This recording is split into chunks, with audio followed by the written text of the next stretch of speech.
목사님 안녕하세요. 네, 목사님 안녕하세요. 오늘 저희가 함께 나눌 말씀은 역대상입니다. 성도 여러분, 오늘은 역대상을 통해서 다윗 왕의 통치, 그리고 그가 하나님의 성전을 얼마나 사모하고 또 어떻게 준비했는지 그 과정을 좀 깊이 살펴보는 시간을 갖겠습니다. 네, 그렇습니다. 이 역대상 말씀은 단순한 어떤 역사 기록이 아니죠. 하나님의 신실하신 그 언약, 그리고 그 언약 백성으로서 우리가 어떻게 살아가야 하는지 여기에 대한 아주 중요한 교훈을 담고 있습니다. 네, 오늘 말씀을 통해 우리 성도 여러분께서 영적으로 새롭게 깨어나는 그런 은혜가 있기를 간절히 소망합니다. 아멘. 그럼 바로 본론으로 들어가 볼까요? 역대상이 좀 독특하게 시작하는데요. 아담부터 시작해서 굉장히 긴 족보가 이어지잖아요. 1장부터 9장까지요. 네, 맞아요. 솔직히 처음 읽으면 이름만 계속 나오니까 이게 뭔가 조금 지루하게 느껴질 수도 있을 것 같아요. 이걸 왜 이렇게 길게 기록했을까요, 목사님? 정말 중요한 질문이십니다. 이게 그냥 이름만 쭉 나열한 게 아니거든요. 여기에는 저자의 분명한 의도가 담겨 있어요. 생각해 보세요. 이스라엘 백성들이 바벨론 포로에서 막 돌아왔을 때입니다. 네, 혼란스러웠겠네요. 그렇죠. 정체성의 혼란, 또 역사의 단절감, 이런 것들을 크게 느꼈을 때죠. 바로 그때 이 족보를 통해서 우리의 뿌리는 바로 여기에 있다.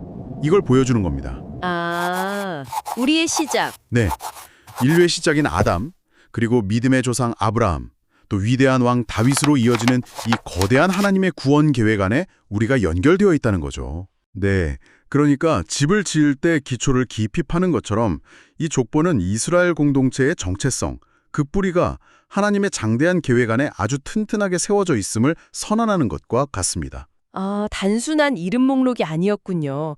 정말 우리는 누구인가 하는 그 근본적인 질문에 답을 주는 거네요. 바로 그거죠. 그런데 그 족보 중에서도 특별히 더 자세하게 다루는 지파가 있다면서요? 네, 맞습니다. 자세히 보시면 유다 지파, 특히 다윗 가문으로 이어지는 그 족보하고요. 또 성전에서 제사장 직분을 감당할 레위 지파의 족보가 다른 지파들에 비해서 훨씬 더 상세하게 기록되어 있습니다. 아, 유다 지파와 레위 지파. 네, 이게 왜 중요하냐면 앞으로 펼쳐질 이야기의 두 중심축을 미리 보여주는 거예요. 즉, 이스라엘을 이끌 왕권은 유다 지파, 다윗의 후손에게서 나오고 또 하나님을 섬기는 예배의 중심, 그 성전 봉사는 레위 지파를 통해서 이루어질 것이다. 이걸 강조하는 거죠. 일종의 복선 같은 거네요. 그렇습니다.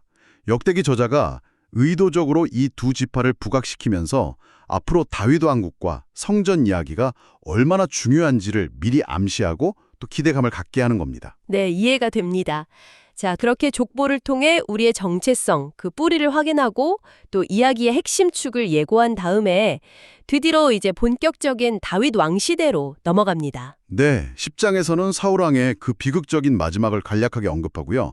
11장부터 다윗이 드디어 온 이스라엘의 왕으로 등극하는 장면이 펼쳐지죠. 다윗이 왕이 되고 나서 중요한 일들을 많이 했지만 그중에서도 예루살렘을 정복해서 수도로 삼은 일이 참 중요하죠. 네, 아주 중요합니다. 이게 단순히 전략적으로 좋은 위치를 차지했다 이런 차원을 넘어서는 의미가 있어요. 다윗은 예루살렘을 정치적인 수도일 뿐만 아니라 바로 이스라엘 신앙의 중심지로 만들고자 했던 겁니다. 아, 신앙의 중심지요? 네, 그 열망이 가장 잘 드러난 사건이 바로 목사님께서도 잘 아시는 언약궤를 예루살렘으로 옮겨온 사건이죠. 네, 맞아요. 역대상 15장을 보면 다윗이 정말 옷이 벗겨지는 줄도 모르고 기뻐서 춤을 추고 또 레위 사람들은 정결하게 그 궤를 메고 오고 백성들은 막 환호하고 그 장면이 정말 생생하게 그려져 있잖아요. 그렇죠. 그 언약궤라는 것이 당시에는 하나님의 임재, 그 눈에 보이는 상징이었거든요. 네. 그것을 수도 예루살렘, 그 다윗성으로 옮겨왔다는 것은 이제 하나님께서 우리와 함께 하신다. 이 나라는 하나님께서 다스리시는 나라다. 이걸 온 백성에게, 온 세상에 선포하는 아주 강력한 메시지였던 겁니다. 하나님 중심의 나라를 세우려는 다윗의 그 비전이 정말 명확하게 드러나는 장면이네요. 맞습니다. 그런데 그렇게 하나님 중심의 나라를 꿈꿨던 다윗은 거기서 멈추지 않고 한 걸음 더 나아가죠. 자신은 좋은 백향목 궁궐에 사는데 하나님의 궤는 아직 휘장, 그 텐트 안에 있는 것을 보고 마음 아파하면서 하나님의 집, 성전을 짓고 싶어 합니다. 정말 아름다운 마음이죠. 하나님을 향한 그 뜨거운 사랑이 느껴지는 대목입니다. 그런데 참 흥미로운 점은 하나님께서 다윗의 그 마음은 정말 기쁘게 받으셨어요. 하지만 성전 건축 자체는 다윗 네가 아니라 네 아들 솔로몬을 통해서 이루게 할 것이다. 이렇게 말씀하신다는 거죠. 네, 그 부분은 조금 의아할 수도 있을 것 같아요. 이게 왕위가 영원히 견고하게 될 것이라는 약속. 우리가 잘 아는 다윗 언약입니다. 역대상 17장에 나오죠. 아, 여기서 중요한 전환이 있군요. 다윗은 눈에 보이는 물질적인 집, 성전을 짓기를 원했지만 하나님께서는 그보다 더 영원한 것, 바로 영적인 왕조, 영원한 왕위를 약속하신 거네요. 정확합니다. 다윗 개인의 계획, 그것도 참 귀했지만 그것보다 훨씬 더 위대하고 영원한 하나님의 계획이 있음을 보여주는 거죠.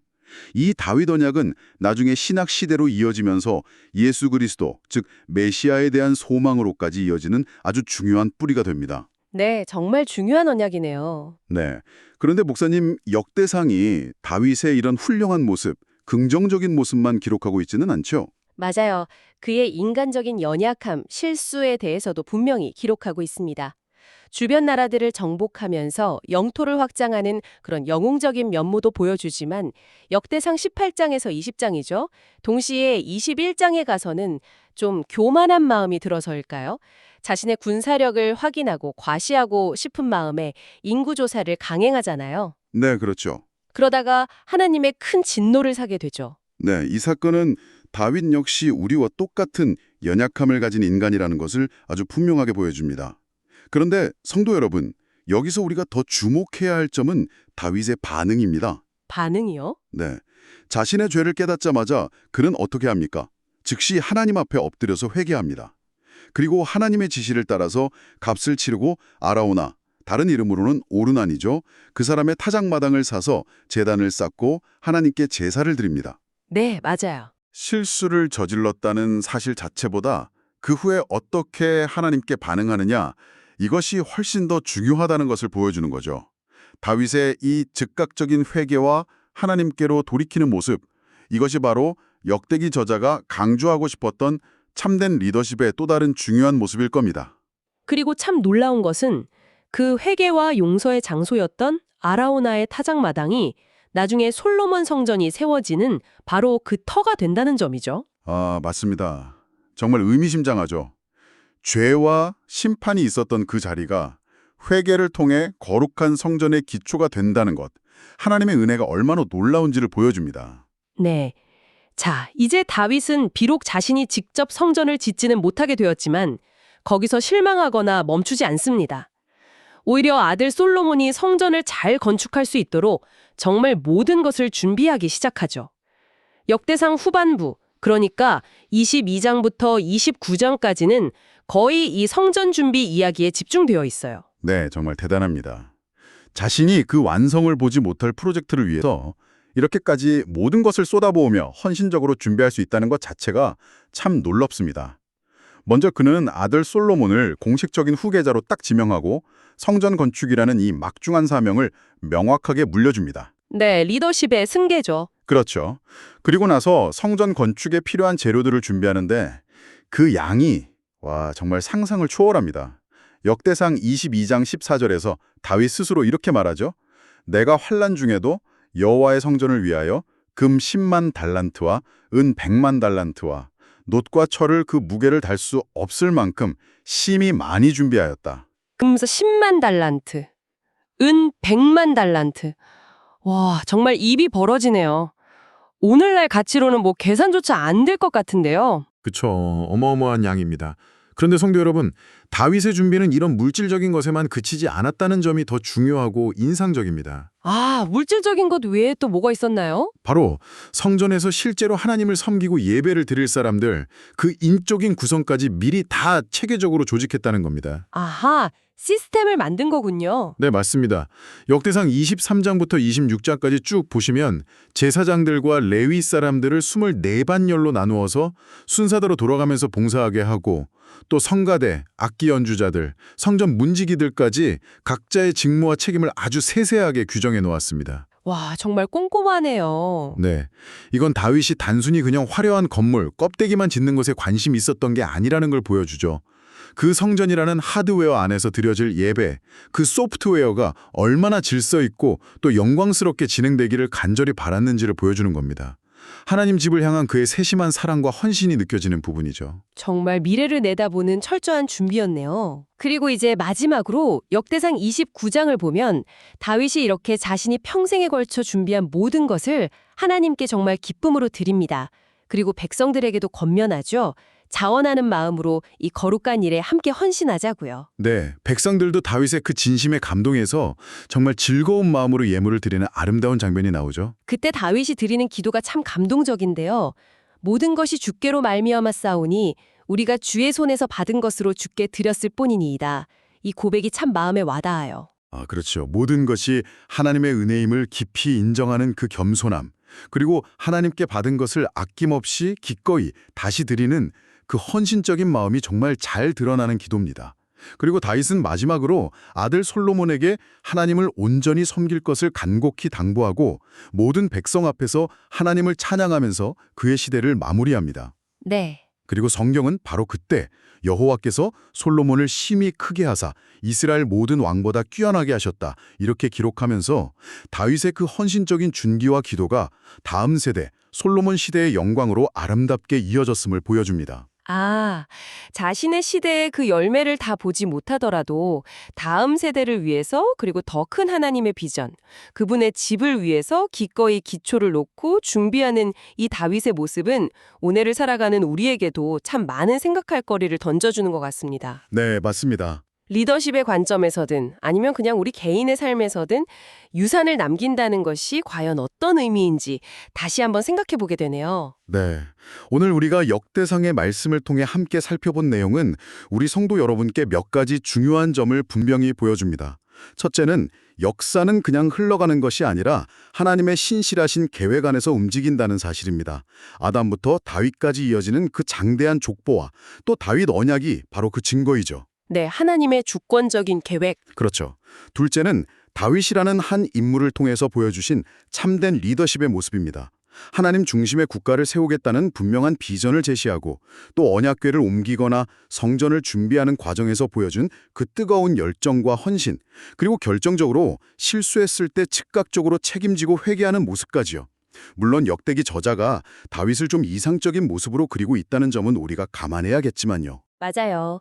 특히 그 성전 준비 과정을 보면 단순히 그냥 종교적인 열심을 넘어서서 미래를 위한 아주 철저한 계획, 또 필요한 자원을 동원하고 사람들을 조직하는, 어떻게 보면 탁월한 프로젝트 관리 능력까지 보여주는 것 같아요. 네, 그런 면도 있죠. 그러면서도 그 모든 것을 자신의 영광이 아니라 하나님의 영광을 위해서 준비하고 드렸다는 점에서 그 동기의 순수함이 더욱 강조되는 것 같고요.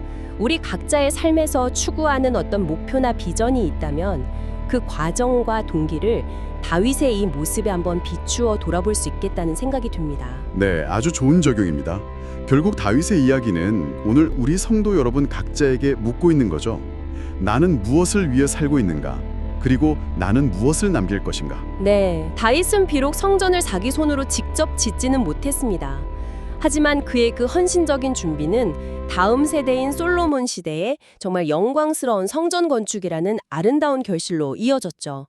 우리 역시 당장 내 눈앞의 결과, 내 시대의 완성에만 너무 집중하기보다는 더 큰 하나님의 그림을 보고 또 다음 세대를 위한 믿음의 기초를 놓는 일에 힘쓰는 그런 지혜가 필요하지 않을까 싶습니다. 네, 오늘 역대상의 말씀을 통해서 다윗 왕국의 건설과 성전 준비 과정을 살펴보면서 리더십, 또 우리의 정체성, 그리고 우리가 남겨야 할 유산, 헌신과 같은 귀한 교훈들을 얻을 수 있었습니다. 특히 혼란의 시대를 살았던 이스라엘 백성들에게 그들의 뿌리와 미래의 희망을 제시하고자 했던 이 역대기의 기록 목적을 생각할 때 오늘날 여러 어려움 가운데 있는 우리 성도 여러분에게도 큰 위로와 도전이 되는 말씀인 것 같습니다. 맞습니다.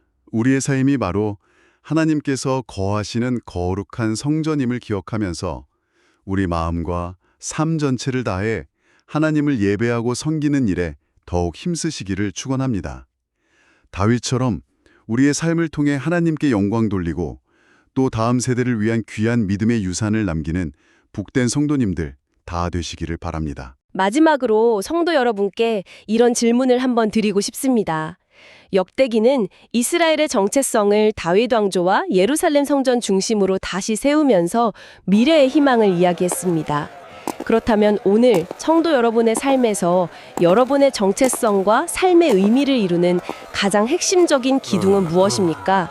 그리고 그것을 위해서 혹은 다음 세대를 위해서 여러분은 지금 무엇을 준비하고 또 쌓아가고 계십니까?